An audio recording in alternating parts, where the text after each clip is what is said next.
안녕하세요. 자, 4월도 거의 마무리가 돼가고 있어요. 4월 29일 월요일 매일 습관처럼 매일처럼 매일헌법 정인영 선생과 함께하는 우리 실력 향상.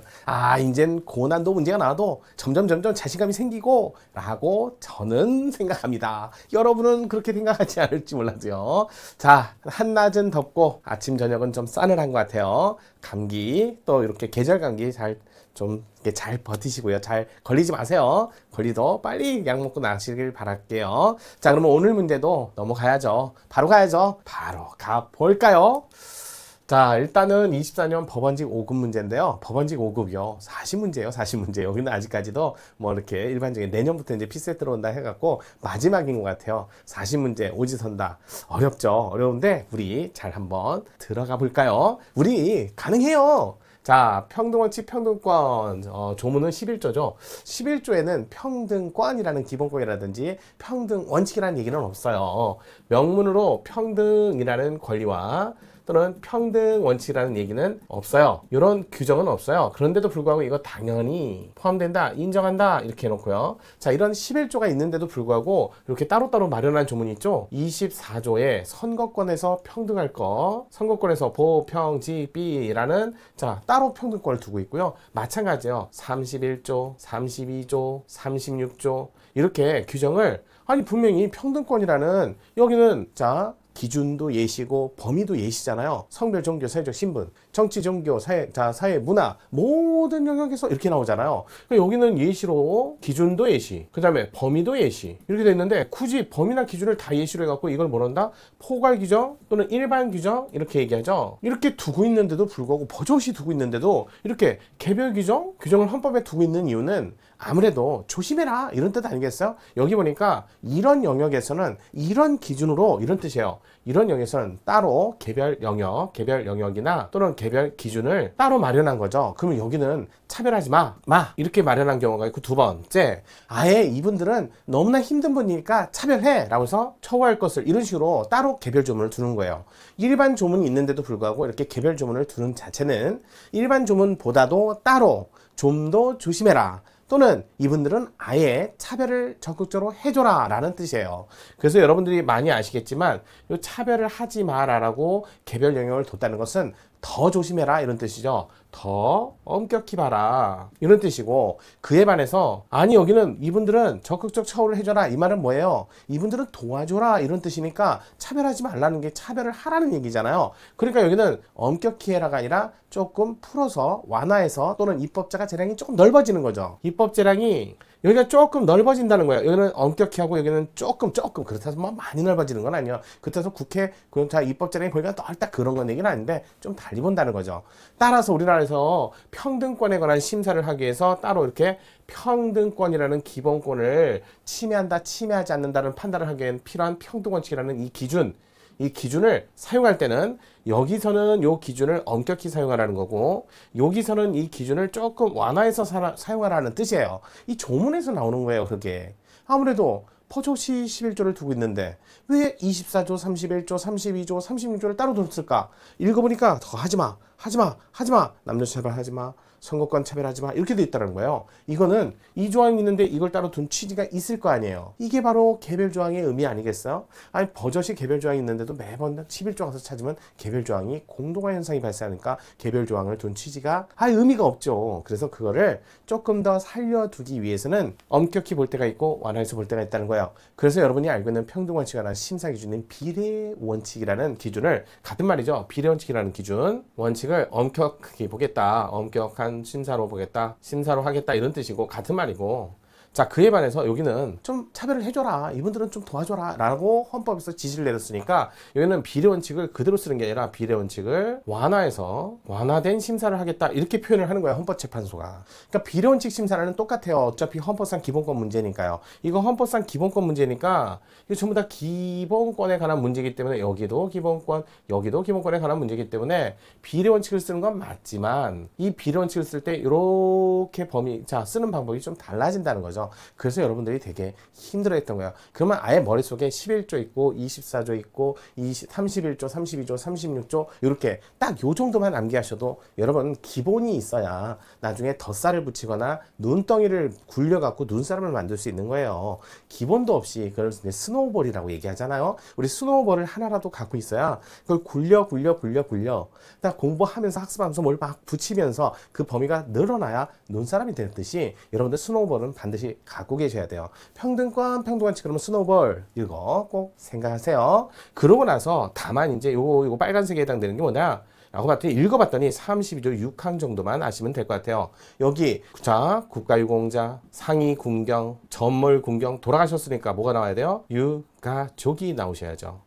요 규정을 엄격히 그러니까 해석을 할 때는 이렇게 요 것만 해갖고 엄격히 해석을 하지만 엄격히 해석한다고 그랬죠. 엄격한 기준을 쓴다는 게 아니라요. 엄격히 해석해서 국가유공자, 유가족, 가족은 들어갈 수 없는 거죠. 그래서 이분들만큼은 적극적 처우를 해주기 위해서는 입법자가 조금 더 재량을 발휘할 수 있다는 거예요. 그런데 와서 매번 올 때마다 엄격한 심사를 통해서 이거 잘못 만들었지 지워 이래버리면 헌법의 취지가 몰각되는 거죠. 이걸 방지하기 위해서 이렇게 바르고요. 그 다음에 이 평등권이라는 기본권은 헌법상 기본권만 논의하는 게 아니라 법률상 권리에도 미치거든요. 따라서 법률상 권리나 제도 여기에서의 차별 취급은 헌법상 기본권이란 평등권이 문제는 되지만 영역이 다르잖아요. 그러니까 여기서는 이 비례 원칙을 그대로 적용할 수 없으니까 여기서는 비례 원칙을 쓰지 않고 자의금지 심사, 그래서 차별 취급이 발생했을 때 합리적 이유가 있냐 없냐만 가지고 판단을 해요. 헌법상 기본권 영역이 아니니까.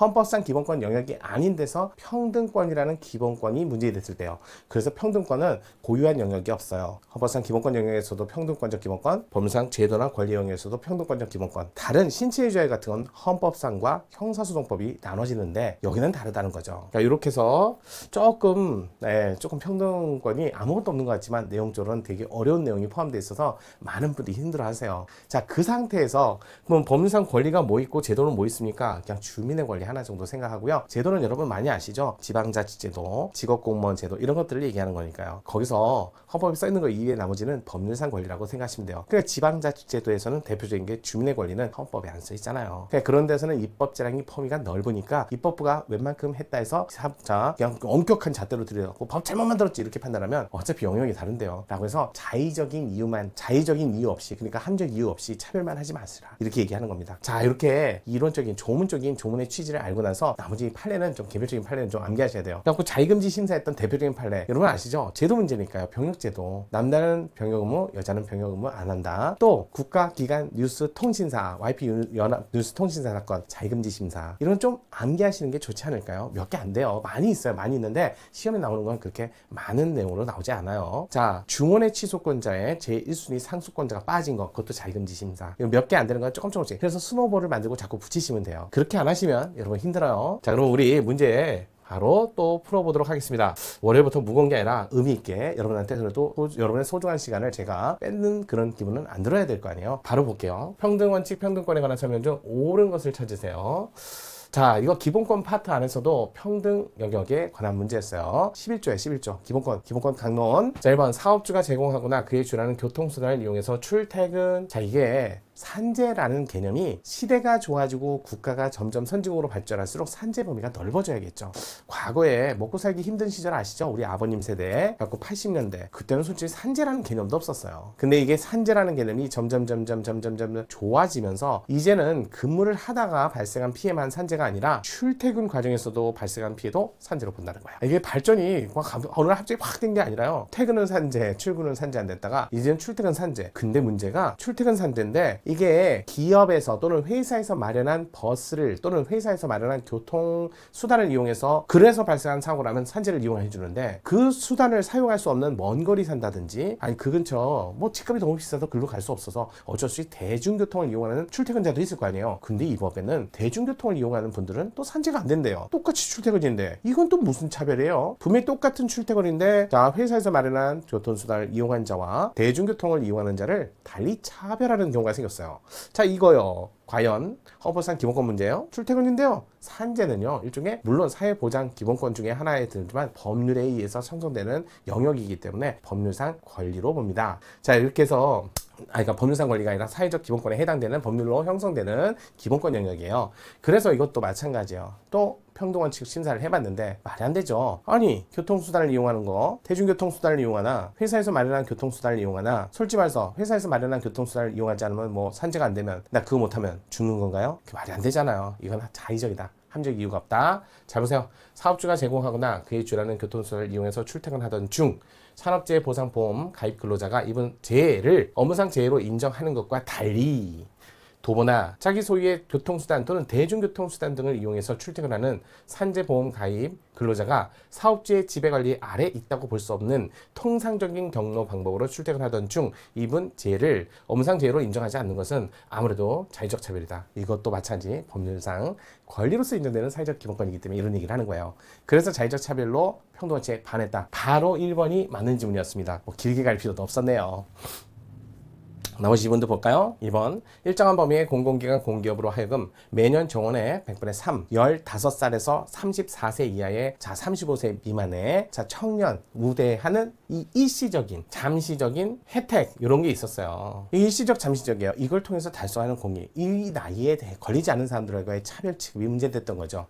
이게 영원 불변한 것도 아니고 또 모든 사람이 이 나이도 있었고, 그 다음에 모든 특례가 모든 일시적인 게 내가 당연히 해당된다 그건 아니잖아요. 따라서 청년 35세 뭐 그 미만 청년들 청년 미취업자를 채용하도록 조금 더 그것도 100분의 3이에요. 장애인 할당제도 100분의 3 정도 반하지 않듯이 마찬가지예요. 청년 고용 할당제, 장애인 고용 할당제, 여성 할당제 대부분 다 합헌이었어요. 따라서 능력주의 내지 성적주의를 배제한 채 단순히 생물학적 나이를 기준으로 특정 연령 특정 부여함으로써 35세 이상자 미취업자들의 평등권을 침해한다? 침해하지 않습니다. 자, 이거 장애인 고용 할당제, 청년 고용 할당제, 여성 고용 할당제 100분의 3, 5 이 정도의 미만은 그래도 일시적이었고 잠시적인 잠정적 혜택이었고, 이런 혜택을 당연히 누려야 된다는 권리로 인정하지는 않습니다. 권리까지는 안 간다는 거죠. 그래서 차별 취급이 아니다. 평등권 침해 아니다.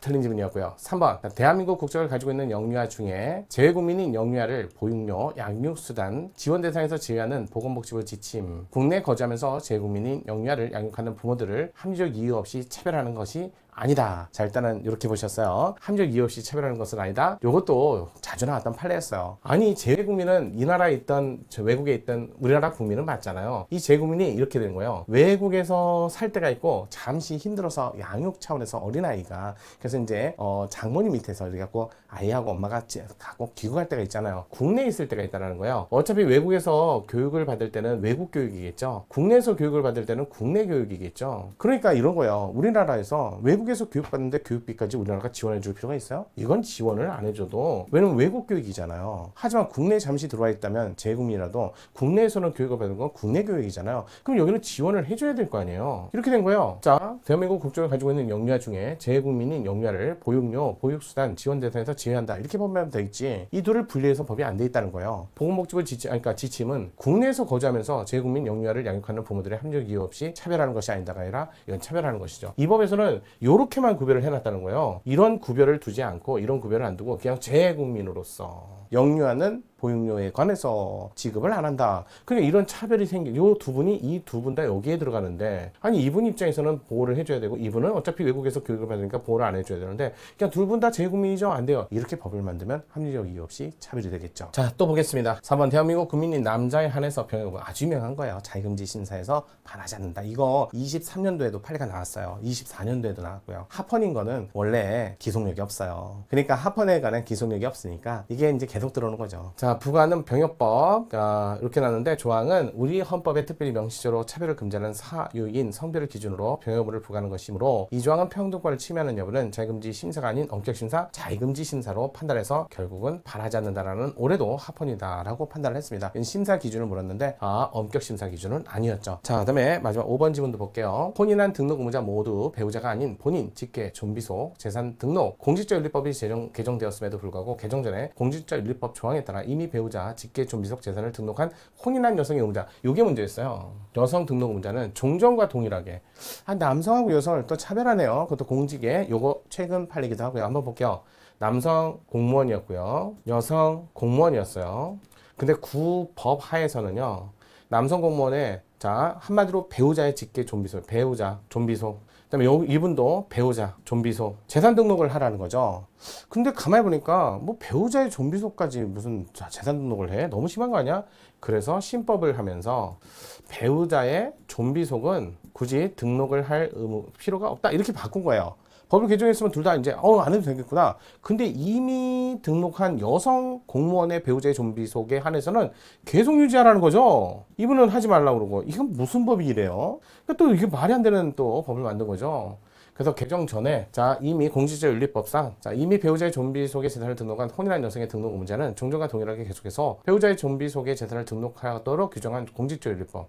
뭐 남성만 못하는 거예요? 뭐 이거 말도 안 되죠. 뭐 호주제도 없어지고 지금 가족관계 등록부로 바뀌었지만 호주제가 폐지되기 전에 민법 가족관계 등록에 관한 법률상 가족에 관한 법체계 해석 기초에서 법규적 상황에 따라 법적 혼란을 발생 방지하기 위한 것으로 그 목적이 정당성은 자체는 인정된다. 정당성 자체가 인정 안 됐어요. 여러분 이거 중요한 거예요. 여러분 정당성 자체가 인정하지 안 된 거 혼인빈자 가름죄도 마찬가지였고요. 이것도 마찬가지예요. 이것도 정당성 자체가 날아간 사건이에요. 이거 외우셔야 돼요. 정당성 날아간 사건 많이 몇 개 있어요. 몇 개 있는데 자주 나오는 게 혼인빈자 가름죄. 또 여러분 후방에 앉아라 뒤로 앉아라. 이거 정당성이 없었던 판례. 이런 것도 좀 암기하셔야 돼요. 어쩔 수 없어요. 자, 적어도 요 3개 정도는 암기하셔야죠. 그래서 정답은 1번이었습니다. 자, 월요일부터 좀 무거웠나요? 그래도 여러분의 실력을 올리기 위해서는 점점 어려운 문제도 하는 날도 있고 쉬운 문제도 하는 날도 있어야죠. 자, 내일도 찾아오실 거죠? 또 어려운 문제 있다고 삐져갖고 안 오시고 그러면 안 돼요.